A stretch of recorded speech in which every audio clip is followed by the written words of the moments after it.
자, 지대이론의 네 번째 파레토의 경제지대입니다. 자, 경제지대와 전용수입 찾았죠? 경제지대와 전용수입, 그 지대이론 지금 하고 있는데 네 번째가 경제지대와 전용수입 아니야? 자, 어떤 생산 요소의 총수입은 경제지대와 전용수입으로 구성이 됩니다. 그러니까 총수입이 이제 경제지대하고 전용수입을 합친 거죠. 이 전용수입, 다른 말로 이전수입이라고도 합니다. 그러니까 전용수입이란 이제 어떤 생산 요소가 다른 용도로 전환되지 않도록 하기 위해서 최소한으로 보장해 줘야 할 수입. 그 수익을 보장해 주지 않으면 다른 용도로 전환해 버린다. 그래서 전용수입. 또 그 수익을 보장해 주지 않으면 다른 용도로 이전해 버린다. 그래서 이전 수입이라는 거야. 그러니까 이거는 생산 요소에게 최소한, 최대가 아니고 최소한으로 보장해 줘야 할 최소한도의 수입을 전용 수입이라고요. 그 생산 요소의 총 수입 중 전용 수입을 초과해서 생기는 대가가 바로 경제지대예요. 그럼 이 공식에서 이제 경제지대를 딱 따로 한번 산출해 봐. 이 경제지대는 바로 총 수입에서 전용 수입을 차감하고 남는 보수가 되겠죠. 그지? 총 수입에서 전용 수입을 차감한 값. 그게 경제지대단 말이야. 자, 이제 전용 수입은 어떤 생산 요소가 다른 용도로 전환되지 않도록 하기 위해서, 용도가 전환되지 않도록 하기 위해서 최소한으로 보장해 줘야 할 수입. 그 수입을 보장해 주지 않으면 다른 용도로 전환한다. 그래서 전용 수입. 또 다른 용도로 이전해 버린다. 그러면 이전 수입. 이렇게 되는 거예요.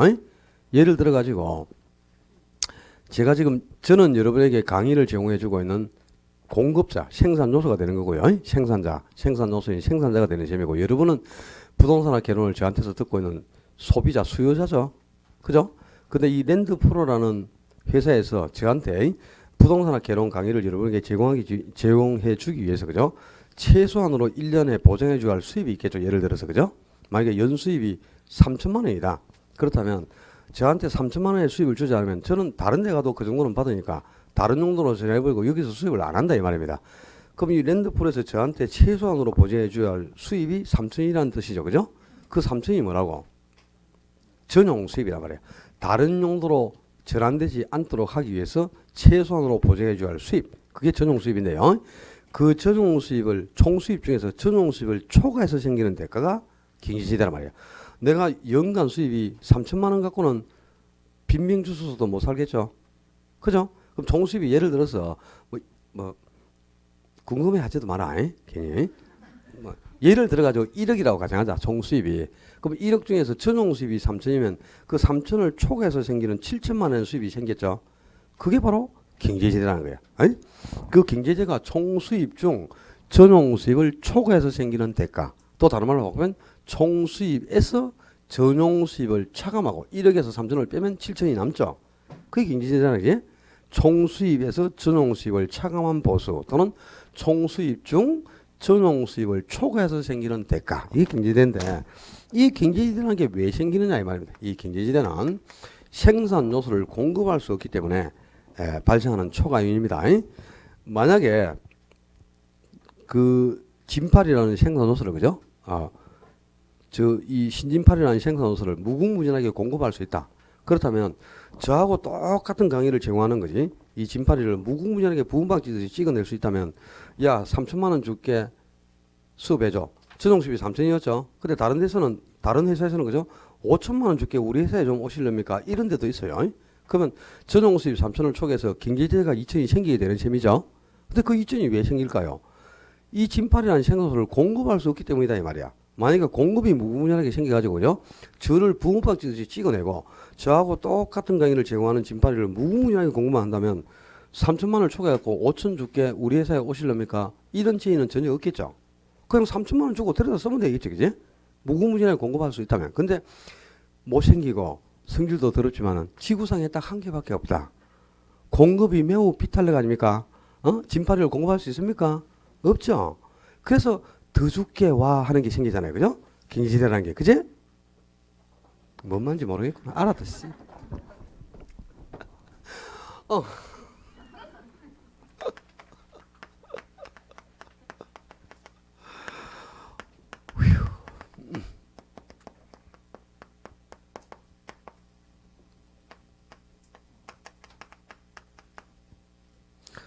토지의 공급이 토지라는 생산 요소가 공급이 비탄력, 탄력이 아니고 수요가 아니라 뭐 공급이 비탄력이기 때문에 토지에서 일시적이 아니고 영구적으로 발생하는 초과이온, 이걸 바로 경제지대라고 한다 이 말입니다. 그러니까 만약에 생산 요소를 무궁무진하게 공급할 수 있다면 경제지대는 생기지 않아요. 공급이 안 되기 때문에 공급이 비탄력적일수록 경제지대는 크게 생기는데, 만약에 공급이 무궁무진하게 이루어진다고 가정해보자. 공급이 완전 탄력적이에요. 공급이 완전 탄력적인데 토지에 대한 수요가 발생해. 수요가 있다면 당연히 총수입이 생기겠죠. 총수입은 가격하고 수요량을 곱해서 수입이 계산된다 그랬잖아요. 그지? 지난주에 우리가 가격과 수요량을 곱한 게 총수입이다. 그렇게 해서 총수입은 수요의 탄력성에 따라 결정되는데, 수요가 탄력적이면 가격을 인하해야 수입이 증가하고 수요가 비탄력이면 가격을 인상해야 수입이 증가한다. 지난주에 했지? 그래서 총수입은 가격하고 수요량을 곱한 거니까 요 네모 면적이 총수입이 되겠죠. 근데 공급이 지금 무궁무진하게 이루어서 공급이 완전 탄력이잖아요. 그럼 이 총수입은 전부 뭐냐? 전용 수입이야. 총수입은 전용 수입하고 경제지대로 구성이 되지 않습니까? 이제? 이때는 전용 수입이 100이 되고요. 경제지대가 0입니다. 0. 그러니까 공급이 무궁무진하게 이루어지면 경제지대는 전혀 발생하지 않는 뜻이야. 공급이 완전 탄력돼서 공급이 무궁무진하게 이루어지죠. 진파리를 무궁무진하게 찍어낼 수만 있다면 3천만 원 더 주고 데려갈 사람 한 명도 없어. 그냥 3천 주고 데려다 쓰면 돼. 5천 줄게 와라 이런 말 없다니까. 근데 공급이 안 된다. 공급이 완전 비탄력이야. 공급이. 근데 토지를 사고자 하는 수요는 항상 생기죠. 그러면 이제 총수입도 발생하게 되는데, 이 총수입이 그죠? 이때는 전부 뭐가 되냐? 전체가 경제지대로 구성됩니다. 이 총수입 전부가 경제지대고, 이때는 전용 수입은 0이 되는 거예요. 0. 그러니까 공급이 무궁무진하게 이루어진다면 경제지대는 전혀 발생하지 않고, 공급이 안 되면 난들수록, 즉 공급이 완전 비탄력적이면 총수입은 전부 경제지대로만 구성된다 이 말입니다. 그러니까 이 경제지대는 바로 공급이 비탄력적이기 때문에 발생하는 초과인데, 토지는 부정수입이라는 특성 때문에 공급을 전혀 할 수가 없죠. 그래서 토지에서 생기는 대가는 전부 경제지대예요. 그래서 자, 이제 이건 이제 토지의 특성하고도 연관을 시켜서 또 정리해 드릴게요. 토지의 경제지대가 발생하는 원인이 되는 특성이 뭐냐? 그러면 뭐가 될까? 부정성 이렇게 되겠지. 부정성 때문에 공급이 완전 비탄력이죠. 그래서 토지에서 생기는 수입은 전액 경제지대라고. 그래서 우리가 또 나중에 감정평가로 가면 부동산 가격은 전액 경제지대로 구성된다. 부동산 가격의 특징에 그런 말이 나와요. 이게 이 토지에서 생기는 대가, 이게 전부 경제지대 아닙니까? 그래서 토지 가격은 전액 경제지대인 셈이에요. 바로 토지라는 생산요소를 공급할 수 없기 때문에 토지에서 영구적으로 발생하는 초과인데, 토지는 소모가 된다 안 된다 안 돼? 소모되지 않죠. 어떤 특성? 영속성 때문에. 그래서 토지에서는 수입이 생겨도 그게 일회성으로 생기는 게 아니다 말이야. 영구적으로 발생하는 거죠. 이 토지에서 영구적으로 발생하는 초과이온. 뭐 때문에? 공급이 비탄력이기 때문에. 토지의 공급이 비탄력이기 때문에 토지에서 영구적으로 발생하는 초과이온을 경제지대로 한다. 기억해 두고요. 왜 비교할 거? 마샬이 주장한 준지대. 준지대는 지대도 아닌 것이 지대처럼 보이니까 지대에 준하여 취급하겠다 이 말이죠. 뭐 우리 주택 중에서도 그죠? 나중에 주택부에서 준주택 하는 걸 배울 거예요. 들어봤나? 준주택? 들어봤어요? 그래요? 도시형 생활주택이나 준주택 이런 거 들어봤습니까? 주택부에서? 선생 욕 좀 그만 먹이고 들어봤는데 잊어버렸어요. 이리 답을 내. 안 배웠어요. 이러지 말고. 알았지? 주택도 책에도 보니까 준주택, 도시형 생활주택 해갖고 거의 책에도 나와 있더구만 내가. 복사하면서 보니까. 그 책에도 나와 있으면 들었을 거 아닙니까? 알았다. 준주택은 원래 주택이 아니라, 주택이 아닌데, 그러니까 주택에 준하여 취급하겠다 이런 뜻입니다. 응? 그 준주택 이렇게 보는데, 뭐 예를 들면 오피스텔 같은 경우는 원래 오피스텔은 주거용이 아니고 업무용입니다. 업무용인데 주거용처럼 만들어서 공급하는 오피스텔이 있거든요. 그럼 그거는 원래 업무용이지만 사무용이지만 주택처럼 쓰잖아요. 그래서 주택에 준하여 취급하는 거야. 그래서 그런 걸 준주택 이렇게 표현한단 말이야. 딴 게 아니고. 그럼 지대도 여러 가지가 있었죠. 절대지대, 자획지대, 위치지대, 입찰지대, 경제지대 얼마나 많노? 독점지대. 근데 이 준지대는 원래 지대는 아닌데 지대처럼 보여서 지대에 준하여 지구가 있다 이런 뜻이에요. 그래서 준지대라는데 이 준지대는 인간이 직접 생산하는 기계나 기구, 건물 이런 것들은 그죠? 한 번 공급하면 오래오래 내용운수가 존재하기 때문에 내용운수가 소멸될 때까지 계속 시장에 남아있죠. 이렇게 오래 견디는 물건을 내구 자본 설비라고 합니다. 내구 자본 설비라고 하는데 이런 기계나 기구와 같은 내구 자본 설비에서 단기에 공급되기 전까지 딱 한 번 일시적으로 발생하는 초과 이윤을 준지대라고 한다 이 말입니다. 그러니까 이거는 이 준지대는 단기에 그지 공급되기 전까지만 자 우리 근무를 사고자 하는 수요가 증가했는데 근무는 생산권이 존재하기 때문에 즉각적으로 공급을 할 수가 없죠. 그럼 수요가 증가했는데 공급이 단기에는 불변이라 그랬지. 그럼 단기적으로 공급이 안 되면 주택 부정세에 기인해서 아까 가격이 상승하고 초과이익이 생겼죠. 근데 막상 공급이 이루어져서 필요한 수량만큼 공급이 되면 가격은 원래 수도 되돌아갔죠. 그럼 장기에는 가격이 원래 수도 되돌아갔다는 말은 장기에는 초과이익이 소멸한다는 뜻이죠. 장기적으로는 당연히 이거는 소멸합니다. 근데 공급되기 전까지 단기에만 딱 한 번 그냥 가격이 상승해서 일시적으로 초과이익이 존재하잖아요. 이걸 바로 준지대를 한다 이 말이야. 이 기존 소유자가 주택과 같은 건물의 수요가 증가했는데도 불구하고 공급이 안 되잖아 단기에는. 그럼 단기에 가격이 상승한 만큼 기존 소유자가 가격 상승만큼 초과이익을 획득하죠. 근데 장기적으로는 공급이 되면 초과이익은 소멸해 버리잖아, 그지?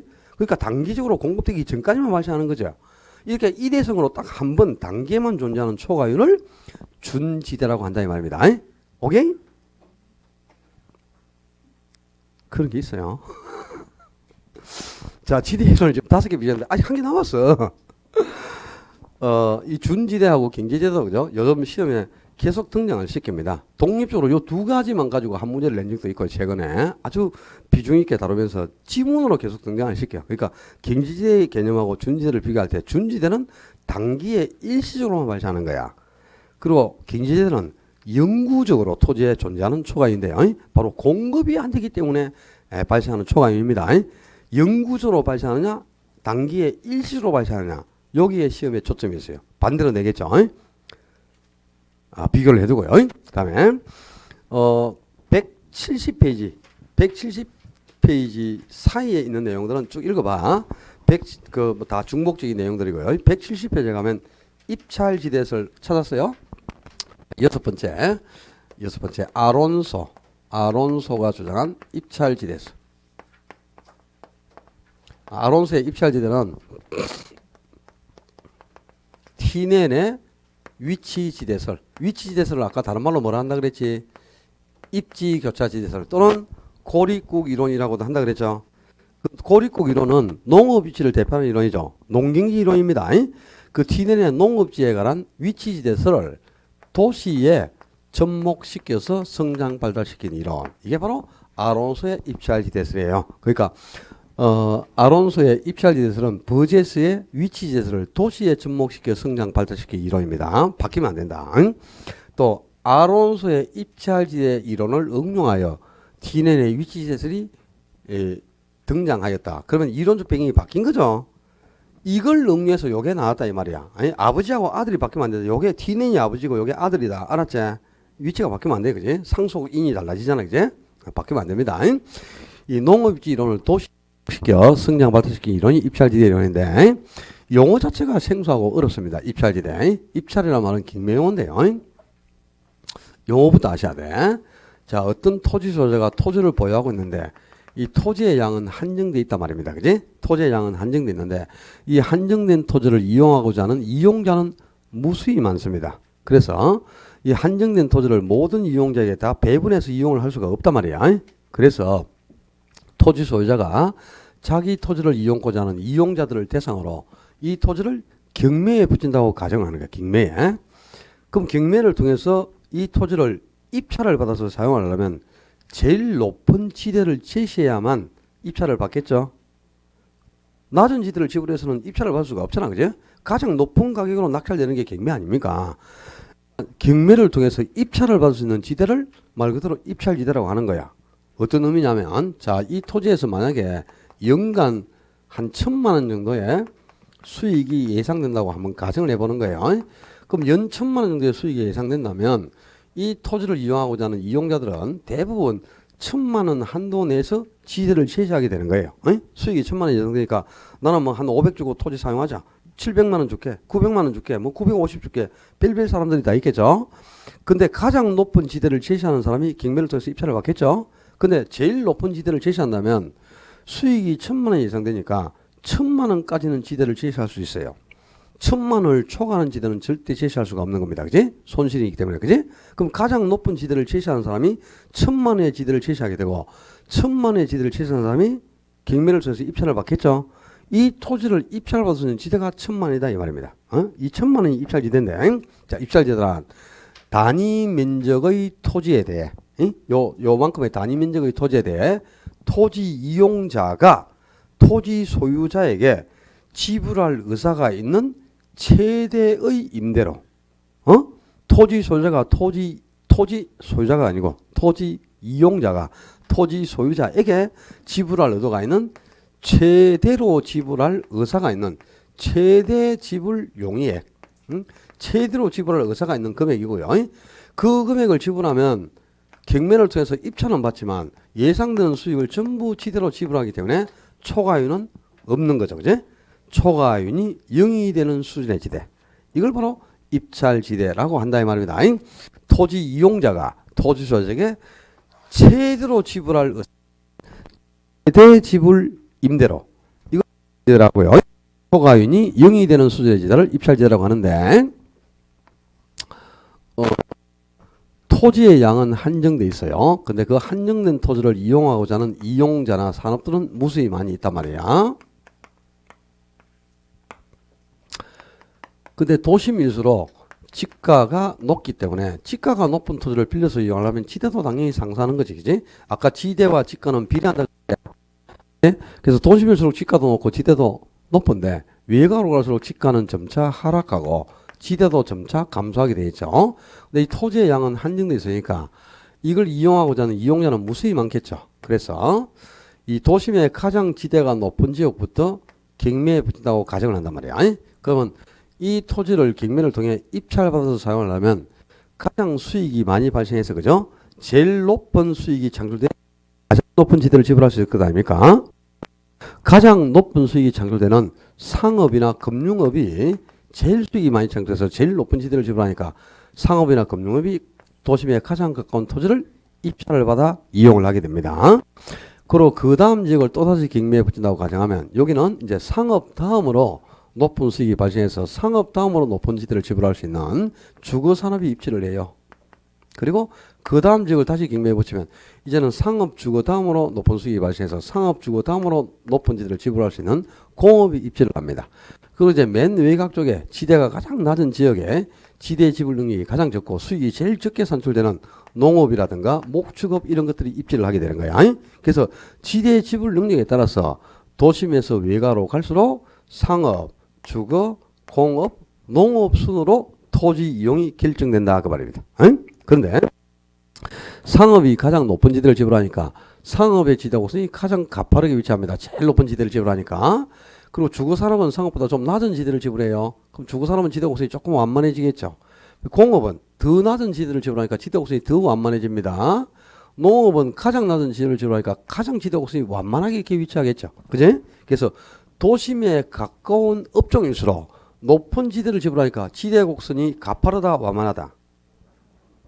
뭐라고? 가파르다 이 말이지. 도심이 지금 제일 높은 지대를 지불하니까 곡선이 가장 가파르네.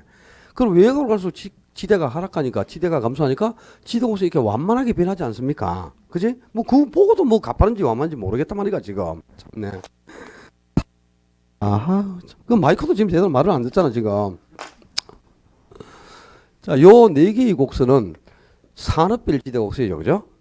이거는 상업의 지대 곡선, 주거산업의 지대 곡선, 공업의 지대 곡선, 농업의 지대 곡선이니까 이 네 개의 곡선은 각 산업별 지대 곡선이다. 근데 이 산업별 지대 곡선을 하나로 연결해 보는 거예요. 자, 요게 상업의 지대 곡선, 요거는 주거산업의 지대 곡선, 요놈은 공업의 지대 곡선, 맨 뒤에 게 농업의 지대 곡선이거든. 이 네 개의 산업별 지대 곡선을 한 개로 연결하니까 상층부에 포물선이 하나 완성이 됐죠. 노란 모양의 포물선이, 그지? 이 포물선, 노란 모양의 상층부에 있는 요 곡선을 입찰지대 곡선이라고 한다 그 말입니다. 자, 입찰지대 곡선이 뭐라고? 입찰지대 곡선은 각 산업별 지대 곡선을 연결한 곡선. 여러 개의 산업별 지대 곡선을 한 개로 연결한 곡선을 입찰지대 곡선이야. 오케이? 자, 반사신경 효과가 생겼어요. 자, 입찰지대 곡선은 각 산업별 지대 곡선을 연결한 곡선입니다. 이 산업별 지대 곡선을 하나로 연결한 곡선을 뭐라 한다고? 입찰지대 곡선이라 한다. 근데 입찰지대 곡선은 우하향하는 형태를 보이고 있죠. 입찰지대 곡선은 우하향하는 곡선이야. 우상향하는 곡선이 아니고. 왜 입찰지대 곡선은 우하향하느냐? 이 입찰지대 곡선의 기울기를 계산할 때요. 자, 이 기울기 공식 외우셔야 됩니다. 입찰지대 곡선의 기울기는 한개 운송비, 운송비하고 수송비, 교통비가 같은 말을 그랬지. 한 개의 교통비를 토지 사용량으로 나눈 값이다 그 말입니다. 입찰지대 곡선의 기울기는 한 개의 운송비를 토지 사용량으로 나눈 값. 뭘 무엇으로? 한 개의 운송비를 토지 사용량으로 나눈 값이에요. 그런데 도심일수록 지가가 높아요. 지가가 높은 데 비해 외곽으로 갈수록 지가는 점차 하락을 하는 거야. 그지? 한 도시의 지가는 도심이 가장 높고 외곽으로 갈수록 지가는 점차 하락한다. 나중에 토지 이용을 통해서 지가 구배 현상을 배울 거예요. 지가는 도심에서 외곽으로 갈수록 점점 하락해가. 이런 현상을 지가 구배 현상이라고 하거든. 구배. 지가가 점점 떨어져 간다는 거예요. 그래서 외곽으로 갈수록 지가가 하락하는데, 그렇다면 도심이 지가가 높고 외곽으로 갈수록 지가는 하락하니까 똑같은 비용을 가지고 우리가 토지를 사용한다면 도심은 토지를 사용할 수 있는 양이 얼마 없겠죠. 지가가 높으니까. 그지? 평당 1,000만원 가니까 1,000만원 하면 한 평밖에 사용을 못해요. 근데 외곽으로 갈수록 지가는 점점 하락해 간단 말이에요. 그지? 그러니까 토지를 사용할 수 있는 양은 더 계속 늘어나겠죠. 여기서는 한 평 사용하면요, 좀 나가면은 10평 사용하고, 그 다음에는 100평, 그 다음에는 1000평까지도 사용할 수 있어. 평당 10,000원이면 10,000만원이면 1000평 사용하겠네. 1000만원이면 한 평밖에 사용을 못하고. 그지? 그러니까 지가가 점점 하락하니까 외곽으로 갈수록 토지 사용량이 점점 증가해 가지 않습니까? 그지? 그래서 요 토지 사용량이 점점 증가한다면 입찰지대 곡선의 기울기는 점차 적어지게 되는 거죠. 그렇잖아요. 그지? 분모가 클수록. 그러니까 보시면 이 입찰지대 곡선이 도심일수록 기울기가 커서 가장 가파르고 외곽으로 갈수록 기울기가 점차 적어져서 완만하게 변한다는 걸 알 수 있잖아요. 그지? 그래서 그 꼭지점을 정하니까 곡선이 이렇게 우하향하는 곡선이 된 것 아닙니까? 그지? 자, 입찰지대 곡선은 원점을 향해 볼록하게 우하향하는 곡선이 된다. 왜 입찰지대 곡선이 우하향하는가? 외곽으로 갈수록 토지 사용량이 증가해서 기울기가 적어지기 때문이다 이 말입니다. 그 말은 외곽으로 갈수록 입찰지대 곡선은 완만하게 변한다는 거지. 기울기가 적어진다는 거지. 그래서 항상 도심에 가까운, 중심지에 가까운 업종일수록 입찰지대 곡선의 기울기는 크고, 즉 입찰지대 곡선은 가파르고, 외곽으로 갈수록 기울기가 점차 적어져서 곡선은 완만하게 변한다. 그래서 입찰지대 곡선은 우하향 형태의 곡선이 된다 이 말입니다. 그 다음에 도심의 가장 높은 지대를 지불하려면 가장 수익이 많이 발생하는 업종이어야 되겠죠. 그래서 자, 우리 교재에 그런 말이 있는가 모르겠다. 그 최대의 수령가를 올릴 수 업종이 이제 도심의 가장 높은 지대를 지불하니까 가장 수익이 많이 발생해서 도심에 가장 가까운 위치를 할당받아 사용하거든요. 근데 수령가가 최대로 높다는 말이 뭐야? 수익이 가장 많이 창출된다는 뜻이죠. 이 수령가가, 자, 수령가가 뭐 있습니까? 순현재 가치. 우리 트라우스 배운 거. 순행가란 현금 유입의 현재 가치에서, 현금 유입은 뭐에서? 현재 가치에서 현금 유출의 현재 가치를 체감한 것. 이게 순 현재 가치니까 현재 가치가 될 거 아닙니까? 그지? 다 어제 모여서 보니까 순행가란 현금 유입의 미래 가치에서 현금 유출의 현재 가치를 공량값을 말한다. 그러니까 그것도 맞다고 동그라미 찍고 있더라고. 참 속에 천물나더구만. 순행가법이나 수익순수법이나 내부순위법은 할인연금 수준법의 일종이죠. 현금 수지를 할인해서 수제비를 결정하잖아요. 그지? 그럼 할인했다는 말이 뭔 말이고? 미래 가치를 현재 가치로 바꿨다 이 말이야. 그러니까 모든 화폐 가치가 현재 가치로 통일되어 있어야 비교가 되는 게 할인연금 수지보수법 아닙니까? 그러니까 순행가라든가 수익순수라든가 내부순위는 전부 현재 가치라는 용어만 나와야지. 미래 가치라는 용어만 나오면 안 되지. 그 다음에 또 뭐 순행가를 0으로 만드는 할인율, 수익순수를 1이 되게 하는 할인율을 뭐라 그러죠? 내부 승리를 하지 않습니까? 내부 승리는 현금 유입의 현재 가치와 현금 유출의 현재 가치를 같게 만들어주죠. 유입과 유출의 현재 가치를 같게 만드니까 수령가를 0으로 만들고 수수료를 1로 만들지 않습니까? 그지? 그런데 요구 승리란 현금 유입의 현재 가치와 현금 유출의 현재 가치를 같게 만드는 할인율로 수령가가 0이 되게 하는 할인율이 아니니까 그걸 전부 맞다고 동그라미 치고 있더라고. 그게 어떻게 요구 승리입니까? 내부 승리이지. 그죠? 아, 또 다 가르쳐줬다네. 그것도 월요일날 또 찍고 있어봐라. 그냥 콱 내도 찍어본다 그냥 막 손등을 이쑤시개로. 이게 수령가가 최대로 발생한다는 말은 그죠? 앞에 있는 유입의 현재 가치가 클수록 수령가가 최대가 되겠죠. 또 뒤에는 유출의 현재 가치가 적어도 수령가는 최대가 발생하겠지. 앞쪽이 크든 뒤쪽이 적든 둘 중에 한 개가 나오면 수령가가 커지잖아요. 그죠? 수령가가 크다는 말이 뭐야? 수익은 많이 발생하고 비용은 줄였다 이 말이지. 지출은. 그러니까 수익이 많이 나니까 최대의 수령가가 발생하면 최고 수익이 많이 나서 가장 높은 지대를 지불하겠죠.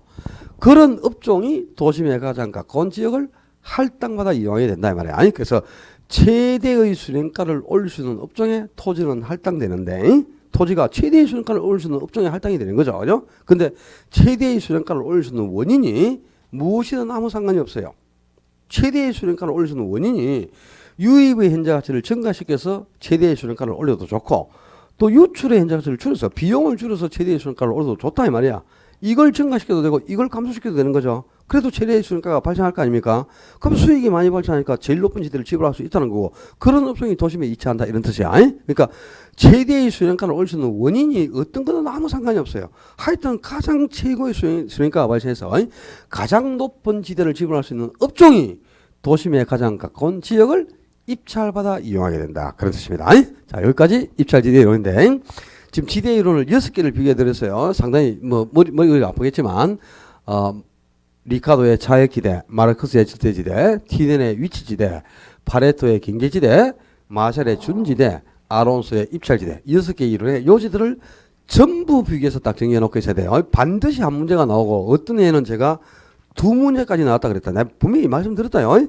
가장 비중 있게 다루고 있는 게 지대 이론이니까 요지들을 점검해 두셔야 돼요. 자, 지대 이론이고 다음 파트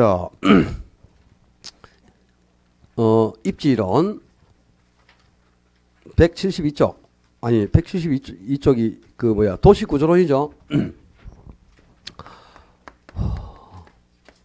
도시 공간 구조론 줄여서 도시 구조론 또는 도시 성장 이론 뭐 다양하게 표현하는데 도시가 어떻게 성장 발달하는가 도시 성장에 관한 이론이고 이 도시 성장 이론도 10년간 8문제가 나왔어. 그럼 뭐 거의 매년 그냥 한 문제 나온다는 뜻이잖아요. 그죠? 그러니까 역시 중요한데 이 지대 이론에 비해서는 공부할 것도 없고 아주 단순해요. 단순하니까 이 도시 성장 이론 이런 거 문제 내는데 틀리면 정말 점수 딸 거 하나도 없어요. 역시 이론을 주장하는 학자하고 이론 이름을 결합시켜야 되고 이론의 요지를 비교해서 정리를 해야 될 것 아닙니까? 그지? 자, 도시 성장 이론의 효시가 된 이론이 버제스가 주장한 동심원 이론입니다. 이 버제스의 동심원 이론은 아까 제가 티넨의 위치지대설은 농업지에 관한 이론이라고 그랬죠. 이 위치지대설이 다른 말로 고립구 이론 아닙니까? 근데 티넨의 그 고립구 이론이 농업지에 관한 이론을 도시에 접목시켜 성장 발달시킨 게 아론소의 입찰지대설하고 또 한 개가 더 버제스의 동심원 이론. 그게 어디 교재에 그런 말 있는가 몰라. 버제스 동심원 이론은 티넨의 고립구 이론을 도시에 접목시켜 성장 발달시킨 것이다. 기억을 해야 돼요. 이런 걸. 이론적 배경이 바로 티넨의 위치지대설이다 이 말이야. 그 티넨의 농업지 이론을 도시에 접목시켜 성장 발달시킨 건데 이거는 전통적인 소도시 그러니까 미국의 조그마한 소도시인 시카고시를 연구 대상으로 해서 실증적으로 연구를 한 거예요. 시카고시가 미국의 조그마한 소도시 시카고시가 동심이론의 연구 대상이 된 도시입니다. 이것도 나옵니다. 시험에. 동심이론의 연구 배경이 된 도시는 미국의 시카고시다. 이런 것도 시험에 지문으로 나와요. 참 답답하지. 그지? 왜 그런 걸 지문으로 내는지. 근데 알아야 돼. 그러니까. 이제 조그마한 소도시는 도심 한복판에 한 개의 핵이 있습니다. 모든 기능을 다 담고 있는 응집전 하나의 핵이 있고요. 그 한 개의 핵을 기점으로 도시는 5개의 동심원 모양으로 확대되면서 성장 발달을 하더라. 그러니까 도시가 이렇게 성장할 때 이렇게 5개의 동심원 모양으로 확대되면서 성장하니까 모양이 동심원상으로 확대되니까 동심원이라고 한 거죠. 여기에 이제 1지구가 또 이 소도시에서 모든 기능을 다 담고 있는 한 개의 핵이에요. 이게 바로 중심 업무 지역, 영어로 CBD라고 합니다. 그러니까 이 CBD 중심 업무 지역은 소도시의 모든 기능이 다 응집되어 있는, 쉽게 표현해서 우리 조그마한 소도시는 도심 한복판에 모든 기능이 다 모여 있죠, 그죠? 거기가 이제 쉽게 그 소도시의 중심부에 해당하는 상업지역이란 말이에요. 상업지역. 뭐 백화점도 있고 극장도 있고 그죠? 쇼핑센터도 있고 문화센터도 있고 뭐 모든 게 다 응집돼 있잖아요. 그죠? 그런 데를 중심 업무 지역 CBD라는 말이에요. 그러니까 이건 소도시의 상업지역을 뜻한다 이렇게 생각하시면 돼요. 소도시 도심 한복판. 그리고 이제 이 지구가 전이지역 또는 천이지대 또는 점이지역 뭐 여러 가지로 표현해요. 이 전이지역은 그죠? 설렁가입니다. 설렁가. 설럼. 그러니까 이제 그 빈민촌이죠, 빈민촌. 실제 이제 미국의 시카고 가보면 그죠? 도심 한복판에 진짜 빈민들이 우글우글거리고 있어요. 저도 안 가봐서 몰라요. 근데 영화에 나오더라고. 시카고 보니까 도심 한복판에 진짜 빈민촌이 막 집단적으로 형성되는 게 보이더라고요. 영화를 통해서 나는 확인했는데 진짜 그런가 봐요. 가보면. 그러니까 그 설렁가인 빈민촌이 가장 그 저계층이 그죠? 열악한 저소득층이 도심 한복판 이 지구에 입장하는 게 아주 중요한 특징입니다. 이걸 모르면 이제 동심 이론의 내용이 어렵겠죠. 3지구를 저소득층 주거지역 또는 근로자 주거지대 이렇게도 표현하는데 이게 왜 이제 저소득층 지역에서 근로자 주거지대라고 하느냐? 여기는 공업 노동자들이 집중돼 있다 이 말이야. 공업 노동자가. 그래서 근로자 주거지대라고도 하고요. 왜 4지구는 고소득층 주거지역이죠. 여기는 고급 주택들로만 밀집돼 가지고 고속히 집단적으로 거주를 하고 있습니다. 그리고 이제 그 요 4지구까지가 소도시의 경계라고 보시면 돼. 그리고 이제 5지구는 소도시 경계 밖에 존재하는 거예요. 그러면서 이제 새로 형성되는 신시가지처럼 교외 지역입니다. 그러니까 여기를 이제 5지구를 통근 지역이라는데 이 지역은 이 소도시에서 가장 잘 사는 부유층들이 호화주택을 지어놓고 도심까지 출퇴근을 하고 있는 지역이에요. 그러니까 여기는 이제 그 침상 도시처럼 형성이 돼가지고 그냥 주거타운으로만 형성돼 있는 거야. 잠자리만 하고 도심까지 출퇴근하는 거죠, 그죠? 그런 지역인데 아주 부유층들이 호화주택을 지어놓고 출퇴근을 하고 있죠. 그래서 1지구부터 이제 5지구까지 이렇게 지구가 중심 업무 지역, 전이 지역, 저소득 지역, 고소득 지역, 통근 지역 순으로 입지한다. 그래야 이 지구 전개 순서를 알아야만 이 동심의 이론의 이론적 요지를 해결하게 되는 거거든요. 그러니까 당연히 이거 중전, 전은 고통스러워요. 이렇게 해서 머리를 닫아서 외우려 했잖아. 그지? 지구 입지 순서 알아야 돼요. 그 다음에 지금 2지구하고 3지구는 도심에 가까운 지역이에요. 그리고 4지구하고 5지구가 외곽이란 말이야. 근데 도심일수록 고용 기회가 많거든요. 고용 기회가. 일자리가 많다 이 말이야. 일자리가. 그렇기 때문에 도심에 고용기가 많기 때문에 도심에 고용기가 많은 쪽에 누가 입지하고 있느냐? 소득수준이 낮은 저소득층이 주거 입지를 형성하고 있잖아요. 그지? 고용기회가 많아서 일자리를 쉽게 얻어서 생계유지에 도움을 받기 때문에 이 고용기회가 많은 도심에 저소득 입지를 하는 거야. 그런데 외곽 쪽에는 전부 부유층들 고소득 입지를 하거든요. 그 이유가 외곽은 쾌적성이 높다 이 말이야. 쾌적성이. 주거 공간은 쾌적성을 확보하는 게 가장 유용성이 높은 거죠. 그래서 이 도심보다는 환경이 오염된 도심보다는 외곽이 쾌적성이 높기 때문에 고소득층은 쾌적성을 추구해 가기 때문에 외곽 쪽에서 주거 입지를 형성하는 경향이 강하다 이 말입니다. 그래서 이 고용기회가 많은 도심에 누가 입지하느냐? 저소득층이 도심에 입지를 한다. 이걸 잊어버리면 동심의 이론은 한계를 틀릴 가능성이 매우 높아요. 그리고 도심부에 지금 도심 한복판이 이 지구에 가장 못 사는 빈민들이 집단적으로 거주를 하고 있습니다. 이 지구에 도심 한복판에. 그래서 이제 도심으로 갈수록 빈곤이라든가 빈곤 또 질병이라든가 또는 뭐 인구 이동이라든가 아니 범죄 이런 것들이 점점 증가하는 경향이 강하게 나타난다 이 말이야. 아니? 그리고 외곽으로 갈수록 이제 범죄나 질병, 빈곤 이런 인구 이동이나 도시 문제, 인구 문제도 점차 감소하는 경향을 보인다. 이걸 입증했던 이론이 바로 동심원 이론이고요. 그리고 이 동심원 이론을 약간 수제해서 나온 것이 호이트의 선행이론. 이 선자가 무슨 선자라고? 부채 선자라 그랬다. 부채 선자. 그러면 선행은 부채꼴이다 이 말이거든. 부채꼴. 도시가 성장을 할 때 부채꼴 모양을 입혀서 성장 발달하니까 부채 선자를 써서 선행 이론을 한 거예요. 왜 부채꼴 모양을 이루게 되느냐? 그 이유가 도시는 성장을 할 때 교통축을 따라서 성장한다 이 말이죠. 교통축 또는 교통축이나 교통노선 또는 교통망 같은 말입니다. 교통망, 교통축 또는 교통노선을 따라 성장 발달하니까 그 모양이 부채를 펼친 모양과 닮아서 부채 선자를 써서 선행이라고 했거든. 그러니까 부채꼴 모양을 이룬다. 교통축을 따라 성장한다. 이런 말이 나오면 기계적으로 선행이론이 떠나야 될 거 아닙니까? 그지? 뭐 희한한 것 막 찍고 있고 막 그렇대. 이제 별걸 다 찍대. 진짜 보니까. 이 선자가 부채 선자. 이걸 좀 기억하라 해도 그럼 이건 진짜 안 잊어버리겠죠. 그지? 부채꼴 모양을 이루어서 성장한다. 그러면 그죠? 오늘 이게 교통축을 따라 성장하는 거예요. 그러니까 이것도 이제 소도시에서 소도시가 좀 커지잖아요. 소도시는 핵이 한 개밖에 없죠. 중심우무지라는 하나의 핵을 기점으로 성장했다는 거지. 이것도 중심우무지라는 한 개의 핵밖에 없어요.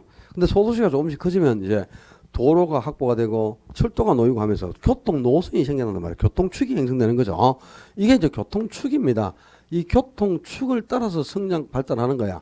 근데 그 모양이 완전한 동심원 모양은 아닌데 동심원에서 약간 변형이 돼 있어요. 약간 변형된 모양인데 그게 마치 이렇게 부채를 착 펼쳤을 때 모양하고 닮아가지고 이 부채 선자를 써서 선행이라고 한 거예요. 근데 이 교통축이 도심의 가장 심장부에 해당하는 여기가 중심부입니다. 교통축이. 원래 도로는 그죠? 도심에서 도로가 외곽적으로 이렇게 뻗어서 나가고 도로가 확장돼 오는 경우는 없잖아요. 중심부에서부터 시작해서 도로가 확장되는 거예요. 그러니까 교통축은 항상 그 해당 도시의 심장부를 의미하는 거하고 똑같습니다. 여기가 가장 번화가인 중심축을 의미해요. 도심을 뜻하는데 이 도심부에 가장 먼저 여기가 도심이고 중심축인데 접근성이 양호한 심장부입니다. 여기에 고소득층이 가장 먼저 자리를 잡는다 이 말이야. 고소득층이 도심의 중심축에 가장 먼저 입지를 합니다. 그러면 중산층은 고소득층의 인근으로 입지를 하고 저소득층이다. 저소득층은 고소득층의 반대편에 입지한단 말이야. 반대편. 고소득층이 반대편에 입지해서 주거지역이 분리된다는 거야. 자, 도심에서 고소득층의 주거지역하고 저소득층의 주거지역이 분리되어 형성되는 걸 뭐라 그랬죠? 주거분리. 주거분리라고 그랬죠. 그 주거분리 과정을 통해서 하향 여가가 전개되는 걸 입증하고 했던 이론인데요. 제가 그림을 그릴 때 밖은 실선으로 표시를 했지만 안은 점선으로 이렇게 표시를 해놨죠. 그 이유가 뭐냐면 지금 여기는 고속이 거주하고 있는 지역이죠. 근데 고속층이 거주하다가 주택이 노후화되면은 새집 사서 이사하고 자기가 쓰던 주택을 저소득층에 임대를 쳐서 물려준단 말이야. 그럼 나중에는 결국은 여기 저소득층들이 이주에 들어와서 이 지역이 전부 저소득층지로 변모될 것이다 하는 걸 암시하고 있는 겁니다. 그래서 이 선행이론은 도심에서 하향 여가 과정이 전개되는 걸 입증하고 있어요. 주거분리를 통해서 하향 여가가 전개되는 걸 입증하고 있던 이론이니까 아주 빛나는 이론입니다. 실제는. 근데 그 이론의 결론을 딱 내리고 호이트가 종기를 지었더라면 상당히 이 도시 성장 이론을 대표할 수 있는 이론이죠. 근데 명이 좀 짧아가지고 그죠? 이 이론을 주장하는 과정 중에 결론을 내리지 못하고 애가 먼저 나무 코트를 입어버렸네. 그리 황천길이 그죠? 그래. 그죠? 우리 뭐 어디 조심하셔야 돼요. 5분 일찍 가려다가 50년 일찍 가죠. 그런 일이 참 얘도 그랬어. 그래갖고 빙신 먼저 죽어가지고 결론도 못 내려가지고 평가를 못 받고 있는 거죠. 실제는 참 빛나는 이론입니다. 도시 성장을 대표할 수 있는 아주 빛나는 이론이 호이트의 선행 이론이에요. 근데 모의고사 때도 보게 되어 있지만 선자가 부채 선자라는 걸 기억하면 이 이론은 끝났잖아요. 도시가 원을 변형한 부채꼴 모양을 이루면서 성장하는데 이 부채꼴 모양을 이루는 이유가 교통축을 따라 성장하기 때문이죠. 그래서 도시는 교통축을 따라 성장 발달하므로 원을 변형한 부채꼴 모양으로 성장 발달한다는 이론은 무엇이냐? 그럼 호이트의 선행이론 바로 부채꼴이 나오는 순간 부채 선자가 또 올라야 될 거 아니야, 그지? 그런데 뭐 베리의 유상도시 이론을 찍고 뭐 얘기도 안 한 걸 찍더라고. 메이어의 금이망 구조물들 이런 걸 찍고. 금이가 집 짓는 것처럼 성장 발달하니까 금이망 구조지 무슨 뭐 부채꼴하고 뭔 상관이 있노 금이망하고. 그죠? 그리 구구가 안 돼가지고 묻지 마라 정든다. 머리 아파라. 오늘 머리도 지끈지끈하고.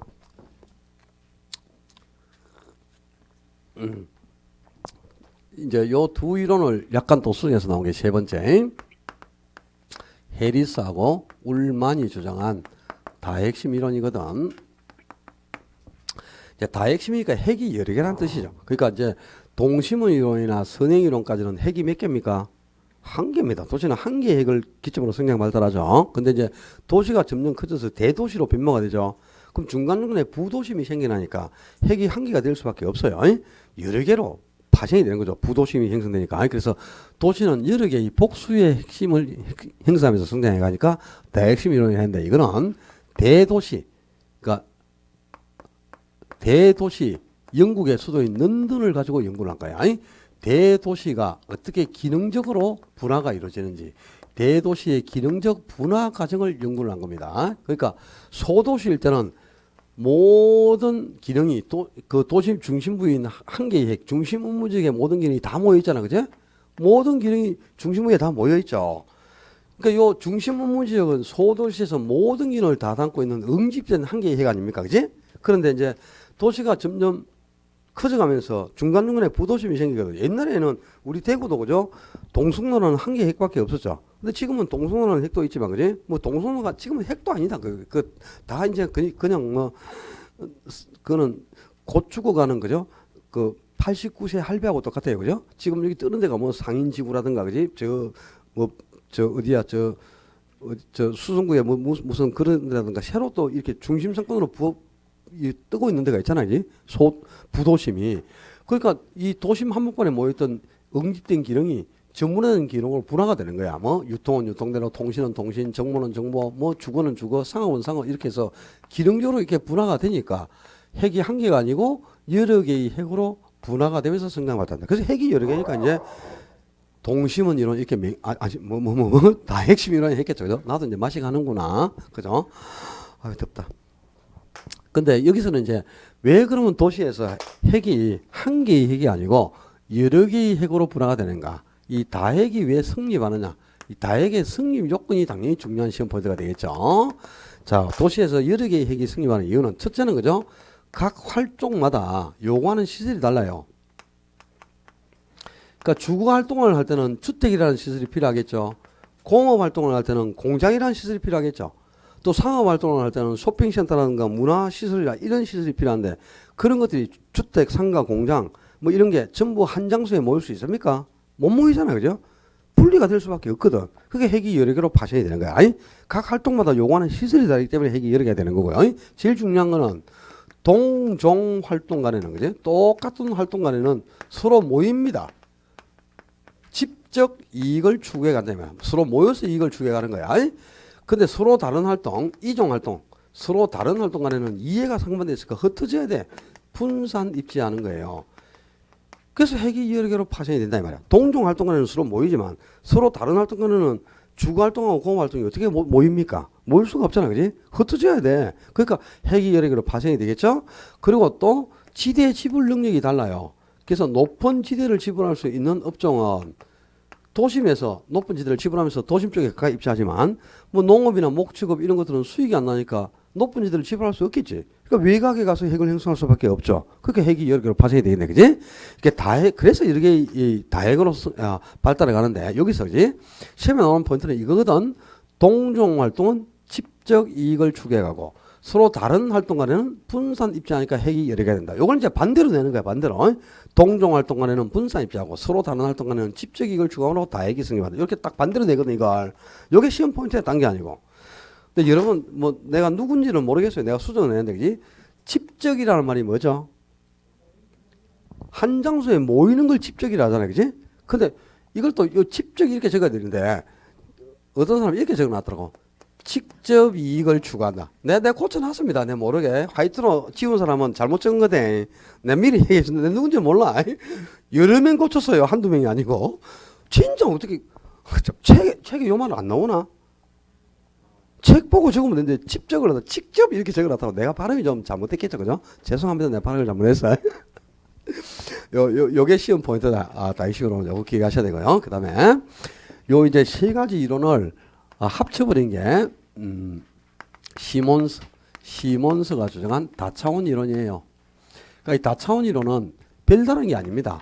요 앞에 지금 설명드린 세 개 이론, 동심원 이론하고 그 다음에 선행 이론, 다핵심 이론, 세 개 이론을 통합한 거야.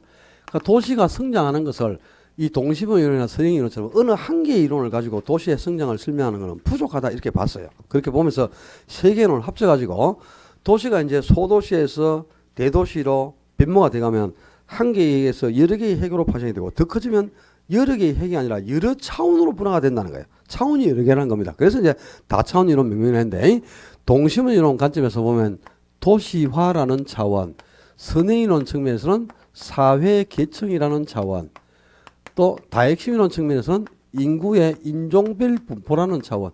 이렇게 해서 도시가 성장을 할 때 도시와 사회계층, 인종별 분포라는 여러 차원으로 성장 발달한다. 차원이 여러 개라서 다차원 이렇게 명명을 했어요. 그냥 시몬스의 다차원 이론은 앞에 세 이론을 통합한 이론이다. 이렇게 기억했어야 됩니다.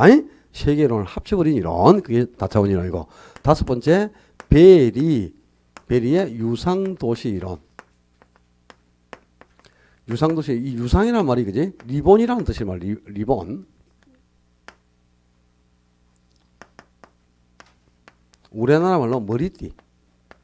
그러니까 도시가 성장할 때 마치 리본처럼 머리띠 패턴을 이루면서 성장한다. 그래서 이제 요 모양의 차원에서 리본 모양을 써가지고 유상도시론이라고 명명했는데요.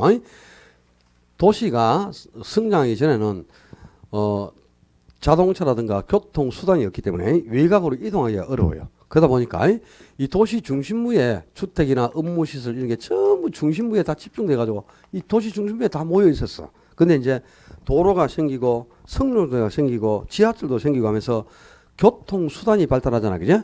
교통기관이 발달해 가니까 외곽으로 나가기가 쉬워지죠. 그러니까 이 도시 중심부에 집중되어 있는 시설들이 간선도로입니다. 간선도로. 이 간선도로를 따라서 분선해서 입지하는 게 나타나더라고요.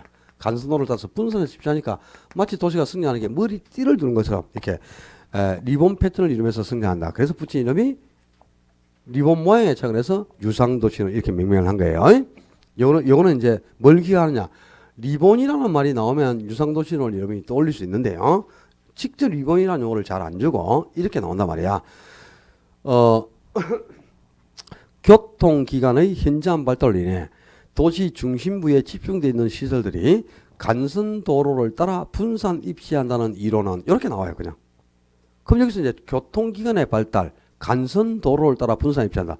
요런 게 이제 요런 것 때문에 뭐야? 리본 모양이 되는 거죠. 그 교통기관의 발달과 간선도로를 따라 분산 입시한다. 거기서 이제 유상이라는 용어를 떠올려야 되는 거야. 리본 모양을. 아시겠죠? 리본이라는 용어를 직접 주면 리본 이꼬르 유상이라. 유상이라는 말이 리본이라는 뜻입니다. 모양의 차원에서 유상이라는 용어를 쓰는 거야. 근데 요 용어를 주면 다행인데 안 주면 간선도로라든가 교통기관의 현저한 발달, 뭐 자동차의 발달 이런 말이 떠올라야 되겠죠. 그래야 이 유상도시론을 떠올릴 수 있습니다. 요거 올해 충분히 한문이라도 나올 수 있어요. 아직 안 나왔어요. 이건 상당히 의미심장한 이론인데도 아직 안 나왔기 때문에 예상을 한번 해볼 수 있습니다. 그 다음에 여섯 번째는 디킨선이 주장한 3지대 구조론인데 이 디킨선의 3지대 구조론은 중세 유럽의 여러 도시들이 성장하는 패턴을 가지고 정리한 거야. 중세 시대에 19세기죠. 19세기 중세 유럽의 도시들이 성장하는 모양을 보니까 세 개의 지대를 형성하면서 성장해 가요. 이렇게 세 개의 지대를 형성하는데 맨 가운데 있는 게 중앙지대죠. 그리고 가운데 있는 게 중간지대가 되어 있고요. 바깥쪽에 있는 게 외곽지대죠. 그래서 도시는 이렇게 중앙, 중간, 외곽지대는 세 개의 지대를 형성하면서 성장하니까 지대가 세 개니까 3지대 구조론. 용어에 다 답이 있는 겁니다. 실제 이제 도시 성장에는 이렇게 뭐 이거 외에도 또 있습니다. 실제 뭐 메이어의 금융망 구조물들도 있고 있는데 시험은 주로 요 앞에 세 개 이론, 그러니까 동심원 이론하고 선행 이론, 다핵심 이론, 요 세 개의 이론의 요지를 가지고 그냥 답을 다 요구합니다. 뒤에 이론은 거의 다루지 않아요. 앞에 세 이론을 가지고 동심원 이론은 도심부에 고용기가 많은 도심에 누가 저속계 입지를 했죠. 근데 선행 이론은 그게 아니잖아요. 도심부에 고속계 입지하고 있죠. 정반대란 말이에요. 정반대 이게. 그러니까 요거 서로 반대로 내는 게 가장 많겠죠. 답을 요구하는 포인트가. 그지? 이 여러 가지를 다 묶어서 낼 때는 요거 거의 답으로 많이 나옵니다. 그 다음에 요 지구 입지 순서 자체를 틀리게 내기도 하고요. 그 다음에 도심이 설lâm 지역이 도심에 입지하니까 도심으로 갈수록 빈곤이나 범죄 이런 현상이 증가한단 말이야. 그걸 입지하는 게 동심의 이론이죠. 그 다음에 요거는 이제 선행 이론은 그냥 부채 선자가 돌아야 돼. 교통축을 따라서 부채꼴 모양을 이룬다. 요 자체를 그냥 시험으로 내기도 하고요. 그리고 틀리게 낼 때는 접근성이 양호한 중심축에 고속이 가장 먼저 입지했죠. 근데 반대로 그죠? 지대 지불 능력이 낮은 저속형이 접근성이 양호한 도심에 입지한다. 이렇게 나와요. 반대잖아요. 이거는 선행 이론이 아니고 동심 이론입니다. 에? 그러니까 누가 도심에 입지하는가가 서로 바뀌면 안 돼. 이 정반대니까. 그 다음에 다핵심 이론은 요거 동종 활동은 집적 이익을 추구하고 이종 활동 간에는 분산 입지하는데 이걸 서로 반대로 딱 넣습니다. 여기에 시험 초점이 있어요. 그러니까 시험하면 초점이 정해지니까 그 정해진 초점만 몇 개 점검하면 한 문제 맞추는데 이런 데서 나오는 걸 또 틀리고 그러면 그죠? 아이고 참 내년에 만날 확률이 높아집니다. 에? 제발 안 봤으면 좋겠어요. 올해 좀 나가라. 에? 알았죠? 나가고 싶죠 전부 다. 그럼 어떻게 해야 돼? 공부를 해야 나가는 거지 뭐 젠장 뭐 구두 신으면 나가는 줄 아나. 도시 성장 이론이었고 뒤로 넘겨서 이제 그 뒤로 넘겨보면 자 거기에 도시 성장 이론 넘어가면은 입지론하고 나왔죠. 178페이지 그죠? 이번 시간은 좀 뭐 별로 가져도 않는데 칠판이 다 됐다 그지? 칠판을 닦고 조금만 쉬었다 합시다. 조금 쉬었다가 1시간 더 하고 가자요. 2시까지만